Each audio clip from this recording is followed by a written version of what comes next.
Assalamualaikum warahmatullahi wabarakatuh. Selamat sore teman-teman sahabat semua. Salam jumpa.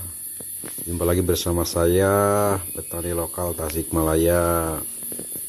Di video kali ini saya mau membagikan sedikit cerita pengalaman saya, bagaimana saya sampai saat ini mengurus kebun-kebun dan memaksimalkan lahan yang tadinya sawah, lalu saya buat menjadi tanaman kebun durian dan sebagian manggis dan sebagian yang lainnya, teman-teman. Dan untuk memaksimalkan lahan dan memanfaatkannya yang kosong di sela-sela tanaman durian dan sebagian tanaman manggis, saya juga menanam bermacam-macam tanaman seperti kacang tanah, ya seperti inilah kacang tanahnya, dan diantaranya cabai, pisang, kapulaga, dan bermacam-macam tanaman yang lainnya. Sampai saat ini alhamdulillah di kebun ini seperti kita lihat di video kali ini, bermacam-macam tanaman juga ada, diantaranya alpukat, kapulaga, pisang. Ya seperti inilah teman-teman, untuk memaksimalkan daripada lahan yang kosong agar tidak mubazir.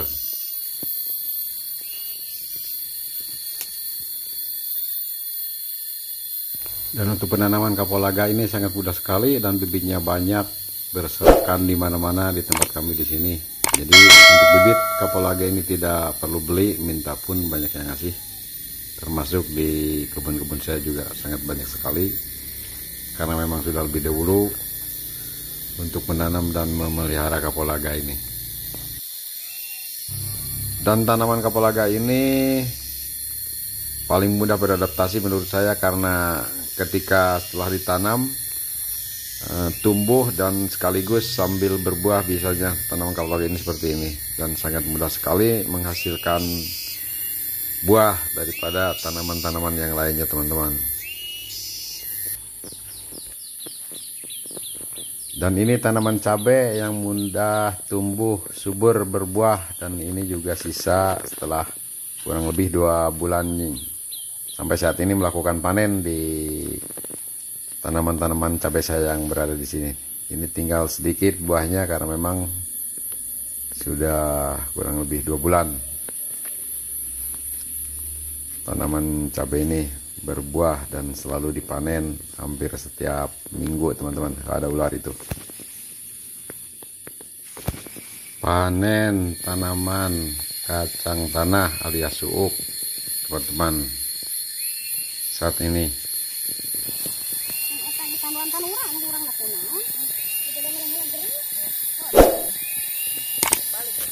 Untuk panen daripada kacang tanah ini kurang lebih setelah ditanam 3 bulan atau 100 hari barangkali, karena saya juga kurang memperhatikan kalau soal waktu. Ini biasa perempuan yang mengerjakannya tanaman-tanaman seperti ini. Dan seperti inilah proses panennya. Dan inilah buahnya. Alhamdulillah memang istilahnya tanahnya subur-subur. Yang penting ketika menanam kacang tanah ini, tanahnya sudah sangat gembur sekali, melebihi daripada tanaman-tanaman yang lain seperti manggis ataupun durian. Harus lebih daripada itu menggemburkan tanahnya, teman-teman. Ini menurut saya dan kebiasaan saya ketika menanam. Nah, yang ini juga saya tanami alpukat yang jenisnya katanya kaligartor. Waktu itu saya beli di tukang jual bibit, jual peternakan bibit, teman-teman. Bonteng timun juga ditanam apa saja, karena saya hobi menanam. Jadi yang kira-kira ada bibitnya saya tanam, entah mau jadi apa. Yang penting menanam dulu, lalu merawat, dan insya Allah akan memetik hasilnya daripada apa yang kita tanam. Ya seperti inilah salah satu kebun saya, yang di salah satu kebun ini bermacam-macam tanaman tumbuh dan ditanam. Seperti inilah teman-teman sahabat semua.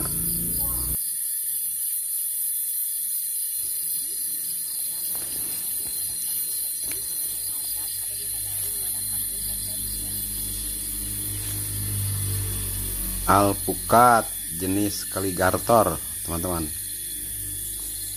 Dan di samping tanaman durian, dan di sini juga ditanami pisang agar supaya menahan daripada sengatan matahari untuk tanaman yang lainnya, tanaman durian. Nah, seperti inilah pisangnya, karena ketika kita memupuk durian dan pelimpahannya ke pohon pisang, teman-teman.